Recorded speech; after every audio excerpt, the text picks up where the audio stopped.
Chair now recognizes Mr. Perry from Pennsylvania for 5 minutes.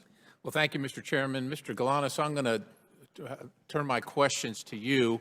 I hope I can see you on the screen here shortly. Are you there, Mr. Galanis? There you are. Okay. If we can jump right into another Biden-Chinese deal made while Joe Biden was in office, a deal I think you described in your interview as a quid pro quo, where the Chinese sent millions in exchange for a post-VP job for President Biden. Can you tell us what was Burnham? Yeah, so Burnham was an 85-year-old financial services company based in New York that owned an asset management firm and a securities dealer.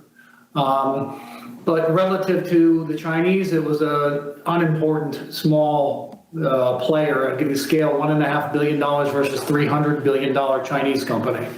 So what was Hunter Biden's interest in working with them, knowing that that was the situation? I think Hunter Biden was already working with them through the fund that was created. The BHR, Harvest was the H, and is described in some of Hunter's emails that I had provided to the committee. He described the activity with BHR, being the Harvest activity, as one of his only focuses, and his other focus would be the activity between Harvest directly and Burnham directly in a combination. So his stated objective, in his own words, in writing, was those were to be his only focus and his only priority in working with the Chinese on a go-forward basis. Did you also say that he said the interest in working with Burnham was to make billions instead of millions? Is that right?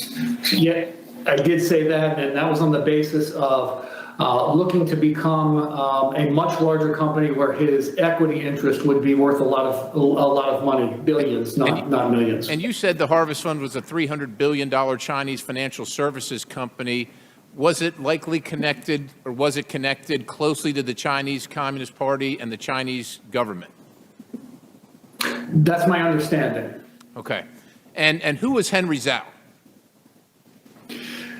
He's been described to me consistently by Devin and Hunter as the chairman, but he's ostensibly the head of Harvest. I think he's had a couple of different roles over the years, but chairman is the best way to. He was always characterized as chairman and the decision maker for that entity. Right. So he's the chairman of the $300 billion Chinese entity connected to the Chinese government, the Chinese Communist Party, and he was based out of where? Where was his base of operations?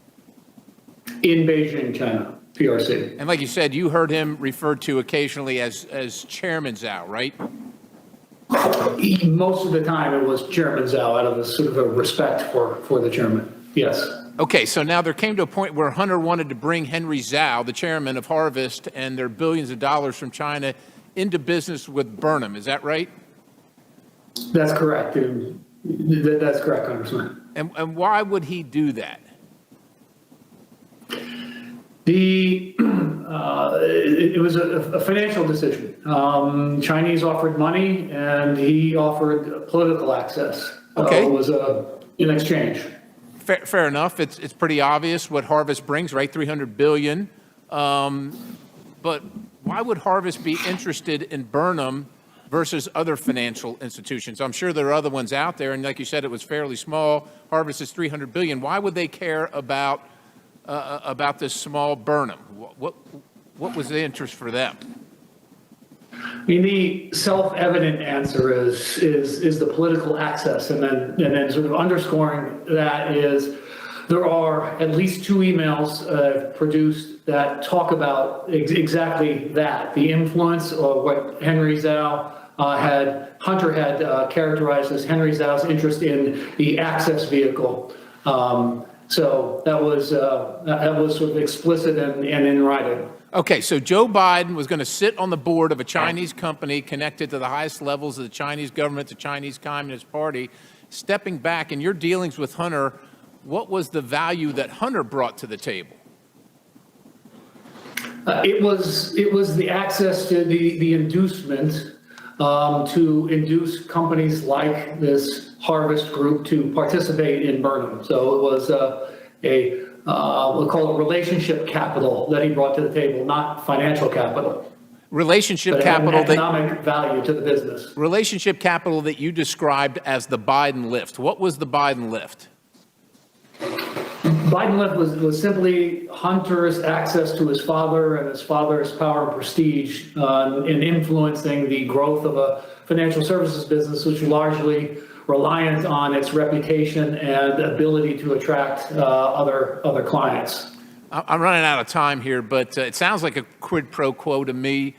Sir, what did Harvest did in fact invest money in Burnham? You called it a material inducement. Can you explain what that means? And do you know how much the Chinese paid? I believe, I was out of the picture toward the end of 2015. I believe that they ended up paying $4 million into Burnham. I believe, though, as a result of the legal entanglements that I encountered, that the transactions didn't happen in the way people expected or that they had written about in terms of what the Chinese were expected to do. All right, Mr. Galanis, I just want one last question. I'm going to show you a draft email that you provided to the committee. Mr. Chairman, I yield.